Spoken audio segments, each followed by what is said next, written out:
This is the Solid Signal podcast for the week of January 15th, 2024. And let's start with a little bit of good news. I think you probably already know this if it affects you, but the channel blackout between DirecTV and stations owned by Tegna is now over. It lasted 6 weeks, during which time, if your local affiliate channel was owned by Tegna and you had DirecTV, then you could not watch it on DirecTV and you had to go to watching over an antenna or streaming or something like that. But the good news is that over the weekend, the impasse, whatever it was resolved and everybody is back to business, which is perfect timing for the football playoffs because a lot of the Tegna stations were supposed to show the football playoffs and a lot of people were worried that they would not be able to get it that way. So that brings me to the subject of this week's podcast, which is channel blackouts. Channel blackouts affect the entire pay TV industry, and not just traditionally supplied pay TV like cable or satellite, but also live TV services like DirecTV Stream and YouTube TV and Sling, and pretty much anywhere that you're watching a channel, there's the potential for that channel to be blacked out because of a contract dispute. And there's a lot to unpack here. I've gone through this a couple of times before on older podcasts, so I know that this may seem like a little bit of a rerun for some of you, and I apologize for that, but I think it's worth going over again. Let's start with why channel blackouts happen. The real reason why they happen, because both sides will give you the kind of propaganda answer, and this is the real answer. When it comes to a broadcast TV channel, a pay TV company like DirecTV has two options. They really have two choices. They can choose to pay for a channel, in which case the channel owner can set a fair price and they come to an agreement or a contract, or the channel owner can demand that the pay TV company carry the channel, but in that case, they don't get paid for it.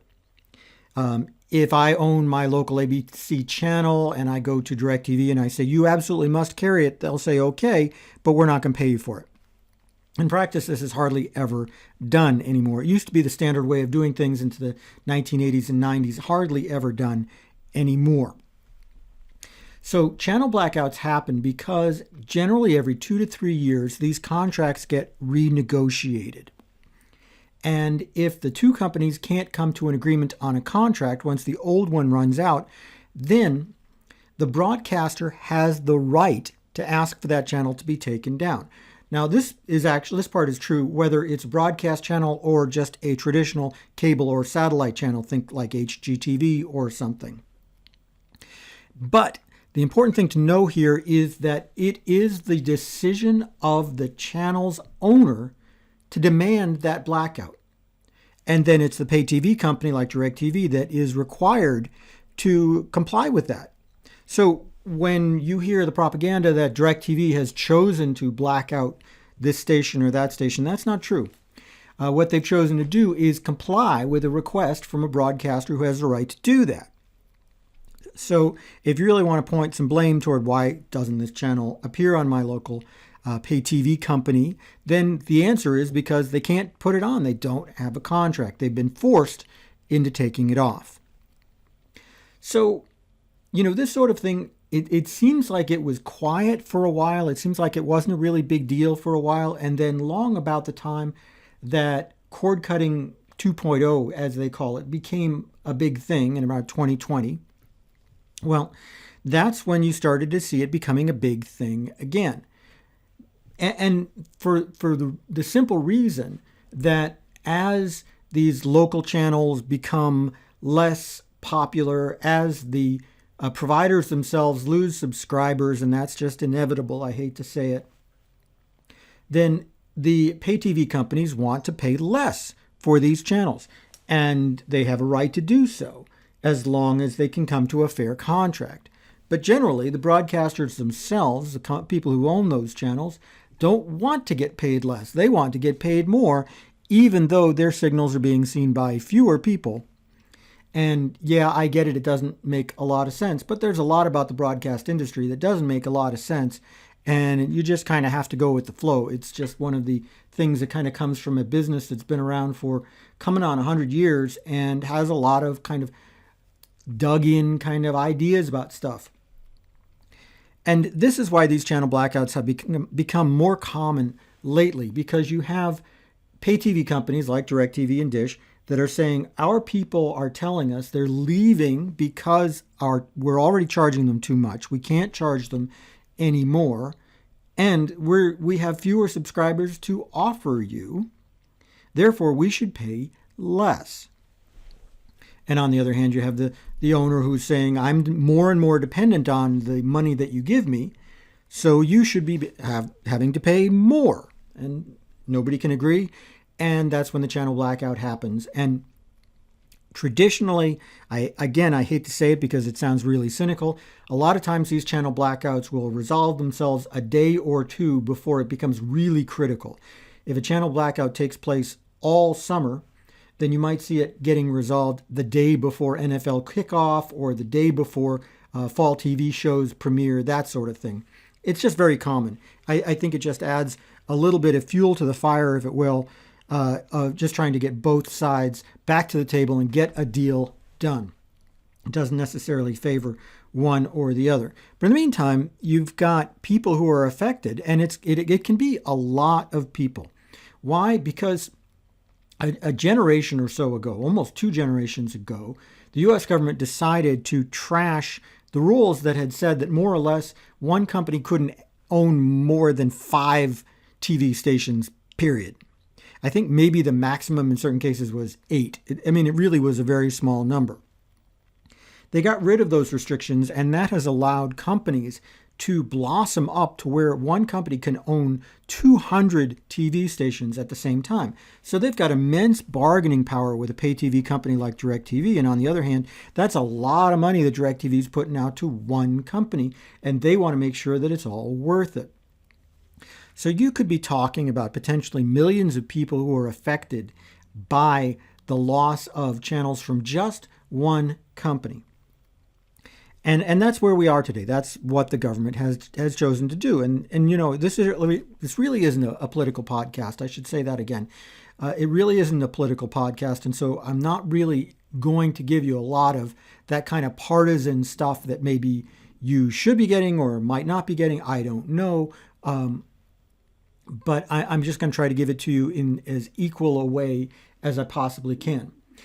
The purpose of the federal government, regardless of who you are or how you really choose to define it, is to act in the best interests of the people. And as I said, you may not agree on what the best interests of the people are, but acting in the best interests of the people is just the job of the government.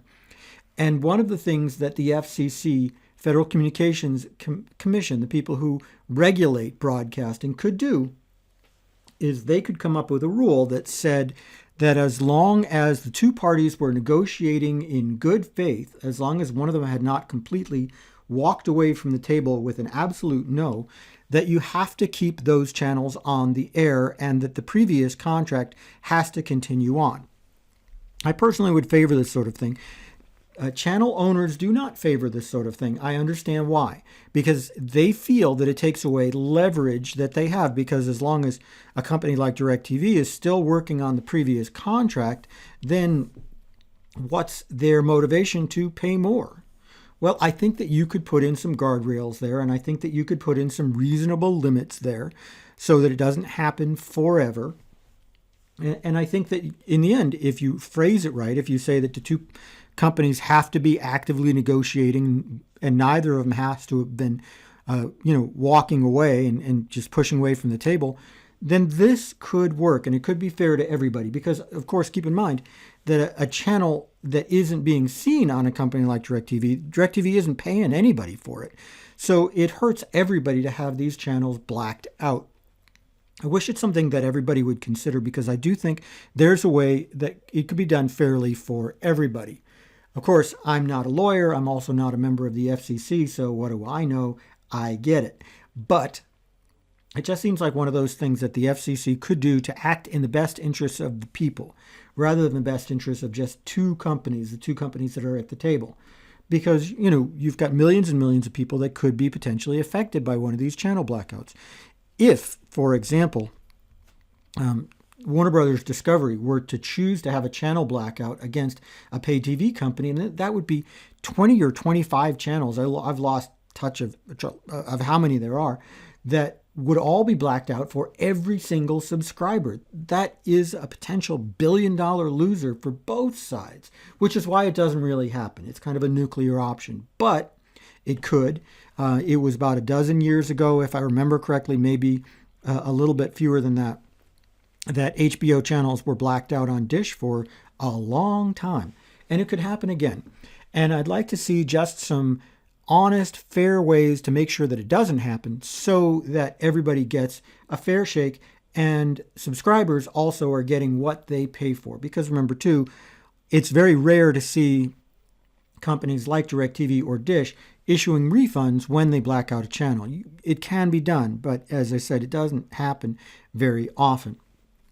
I'd be kind of curious to see what other people had to say about this, because anytime you talk about anything having to do with the federal government, you have to be super duper careful because we are such a partisan society, and I don't want this to become that kind of podcast. Plenty of places you can have that political discussion.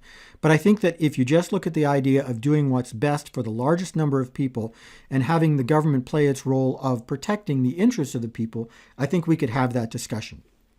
So go ahead, like, subscribe, and leave a comment anywhere you get this podcast. It makes me look good to my bosses. And keep listening to the Solid Signal podcast because I love having discussions like this. It's not just me talking. It's also your opinions that come through, and I've gotten some really great comments over the years as a result. Also, tip of the hat to solidsignal.com, who sponsor this podcast, pay my salary, and I'm very, very grateful to them.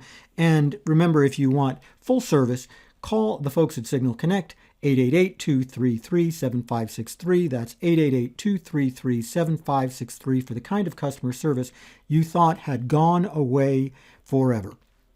That's it for this week. I will see you again next week.